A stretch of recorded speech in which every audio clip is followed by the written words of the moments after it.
বিরতির আগেই আপনাদের বলেছিলাম ওপার বাংলার আপডেট দেব, কারণ ঢাকায় নয়াদিল্লির দূত পৌঁছে গিয়েছেন। বাংলাদেশ পরিস্থিতি নিয়ে ঢাকায় বৈঠক, মোহাম্মদ ইউনূসের সঙ্গে বৈঠকে বিদেশ সচিব। দুপুরে দুদেশের বিদেশ সচিব পর্যায়ের বৈঠক। কি হলো সেই বৈঠকে, কি নির্যাস বৈঠকে, জানাবেন প্রতিনিধি মৈত্রী ভট্টাচার্য রয়েছেন সঙ্গে। মৈত্রী, তৌহিদ হাসান, যিনি বিক্রম মিস্ত্রি অর্থাৎ আমাদের ভারতের বিদেশ সচিব, তার কাউন্টার পার্ট তৌহিদ হাসানের সঙ্গে দীর্ঘক্ষণে প্রায় 2 ঘন্টার বৈঠক হয়, সচিব পর্যায়ের বৈঠক হয়। এবং সেই বৈঠকের দাঁড়িয়েই কিন্তু একেবারে ভারতের যে কনসার্ন গত কয়েক মাস ধরে ভারত জানিয়ে এসেছে, অর্থাৎ সংখ্যালঘু এবং হিন্দুদের উপর যে অত্যাচার হচ্ছে তার প্রতিবাদের যে কনসার্নের কথা এতদিন ধরে ভারত জানিয়ে আসছিল, সেটা কিন্তু এবার বাংলাদেশের মাটিতে দাঁড়িয়ে ভারত নিজের কনসার্নের কথা জানিয়েছে। কিন্তু একই সঙ্গে কূটনৈতিক দিক থেকেও কিন্তু অত্যন্ত সিগনিফিকেন্ট ভারতের এই স্টেটমেন্ট, এবং তার সঙ্গে সঙ্গে ভারত কিন্তু তাদের যে পুরনো বন্ধুত্বপূর্ণ সম্পর্ক ছিল সেটাকেও এগিয়ে নিয়ে যেতে চায়, তেমনই কিন্তু বার্তা গেল দু দেশের বিদেশ সচিবের বৈঠকের কথা যা দুপুরে হয়েছে। ইতিমধ্যেই আমরা জানতে পারছি যে এই মুহূর্তে মোহাম্মদ ইউনূসের সঙ্গেও বৈঠক চলছে। সেই বৈঠকের কোনো আপডেট?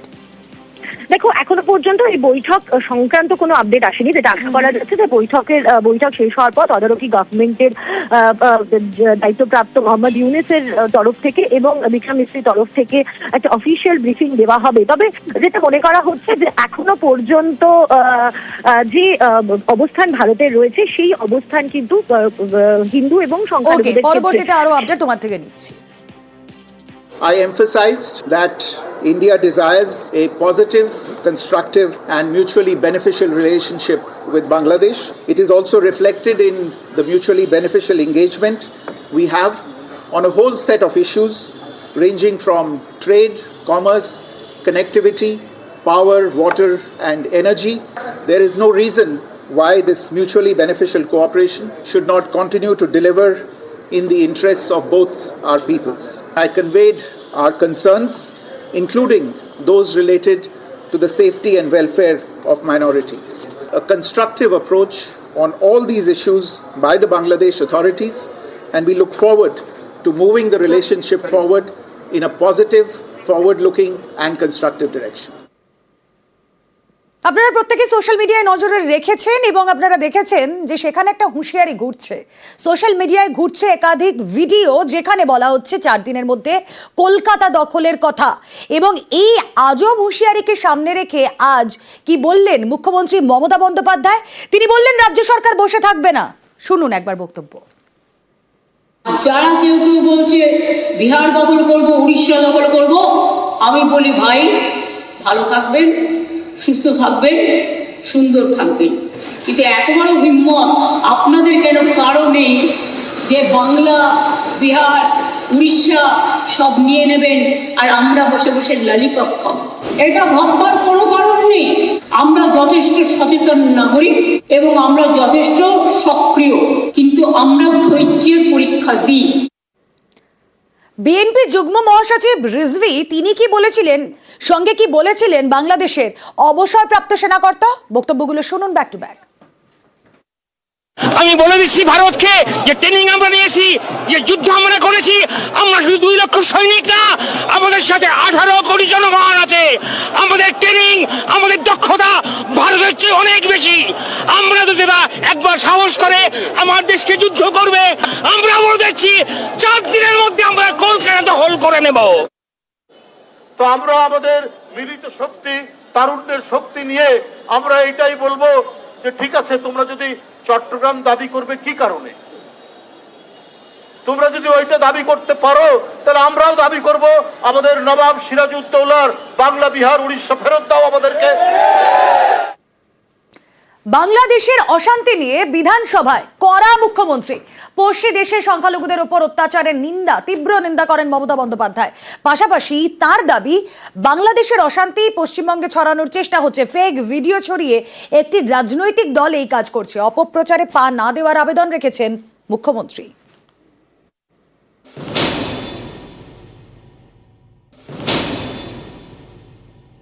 অনেকগুলো ফেক ভিডিও বাজারে চলছে। কোনো একটা পলিটিক্যাল পার্টির পক্ষ থেকে কিছু ফেক ভিডিও চালিয়ে আগুন লাগাবার চেষ্টা করা হচ্ছে। প্লিজ দয়া করে, অনুগ্রহ করে উভয় সম্প্রদায় এর থেকে বিরত থাকুন। ইসকনের সন্ন্যাসী চিন্ময় কৃষ্ণ দাসের গ্রেপ্তারের পর থেকে উত্তাল বাংলাদেশ। বারবার উঠেছে সংখ্যালঘুদের উপরে হামলার অভিযোগ। সোমবার এই বাংলাদেশ ইস্যুতে বিধানসভায় কড়া মুখ্যমন্ত্রী।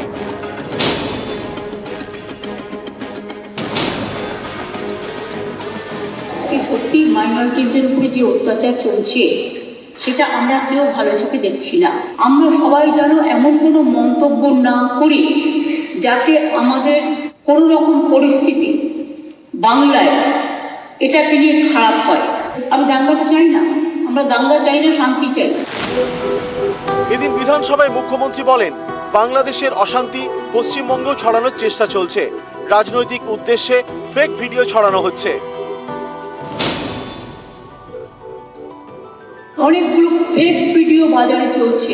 কোনো একটা পলিটিক্যাল পার্টির পক্ষ থেকে কিছু ফেক ভিডিও চালিয়ে আগুন লাগাবার চেষ্টা করা হচ্ছে। যারা ভাবছেন এটা নিয়ে রাজনীতি করবেন তারা জেনে রাখুন, ওটা করতে গেলে আপনার রাজ্যেরও ক্ষতি হবে, ওখানেও যারা আমাদের বন্ধু বান্ধবরা আছে, ভাই বোনেরা আছে, তাদেরও ক্ষতি হবে। যদি কেউ বিচ্ছিন্ন করতে আসার চেষ্টা করে তাকে প্রতিরোধ করুন এবং সেক্ষেত্রে বাঁধ ভেঙে দিতে হবে। বাংলাদেশের সংখ্যালঘু নির্যাতনের নানা ভিডিও ঘুরছে সোশ্যাল মিডিয়ায়। সম্প্রতি একটি ভাইরাল ভিডিওতে দেখা যায় কালী প্রতিমা ভাঙা হচ্ছে। এই নিয়ে এপার বাংলায় অনেক জায়গাতেই চাঞ্চল্য ছড়ায়। আসলে এটাই অপপ্রচার, কারণ ভিডিওতে যা দেখা গিয়েছে সেটা পূর্ব বর্ধমানের ছবি। এখানকার বেরু গ্রামের সুলতানপুরে বিরাট কালী প্রতিমাকে ভেঙে বিসর্জন দেওয়া হয়। 12 বছর অন্তর বিসর্জন দেওয়া হয়। এটা দীর্ঘদিনের রীতি। যে ভিডিওটা ভাইরাল হয়েছে এটা খণ্ডঘোষ থানার সুলতানপুরের আমাদের কালী মূর্তি বিসর্জনের ছবিটাই ভাইরাল হয়ে গেছে। 12 বছর পর প্রতিমা নিরঞ্জন করা হয় এবং সেই নিরঞ্জনের সময় ওই প্রতিমার অংশগুলো খুলে খুলে তারপর নিরঞ্জন করা হয়ে থাকে। আজ 200 বছরের আগের আমাদের এই ঠাকুর, কিন্তু এর আগেও ঘটনা এরকম ঘটেছে যে ভেঙে ভেঙে আমাদের ঠাকুর বিসর্জন হয়েছে, কিন্তু এতটা সোশ্যাল মিডিয়ায় যায় না। ধরুন সবারকার হাতেই মোবাইল থাকে, ছবি সবাই তুলেছে, কিন্তু এটা অন্যভাবে এটাকে প্রচার করছে, প্রতিবাদ করছি। প্রতিমা ভেঙে নিরঞ্জন পুরনো রীতি। সেই ছবি দেখিয়ে বাংলাদেশের সংখ্যালঘু নির্যাতনের প্রচার, এই নিয়ে উত্তেজনা, এসব থেকেই সাবধান করে দিয়েছেন মুখ্যমন্ত্রী। কোনো একটা পলিটিক্যাল পার্টির পক্ষ থেকে কিছু ফেক ভিডিও চালিয়ে আগুন লাগাবার চেষ্টা করা হচ্ছে। প্লিজ দয়া করে, অনুগ্রহ করে উভয় সম্প্রদায় এর থেকে বিরত থাকুন। একদিকে হিন্দু ধর্মের মানুষরা প্রতিবাদ করছেন, অন্যদিকে সংখ্যালঘু ইমামরাও বাংলাদেশে যে মাইনরিটিদের উপর অত্যাচার হচ্ছে তারাও কিন্তু এটাকে তীব্র নিন্দা করেছেন। এটা বাংলায় প্রথম, যারা মনে রাখবেন এটা আমাদের ধর্ম নিরপেক্ষতার একটা প্রধান একটা স্তম্ভ। একটা হিন্দুর গায়ে যে রক্ত আছে, একটা মুসলিমের গায়ে সে রক্ত আছে। আমরা কেউ কিন্তু কারো পক্ষে নয়, সবাই কিন্তু সবার পক্ষে। নিউজ 18 বাংলা।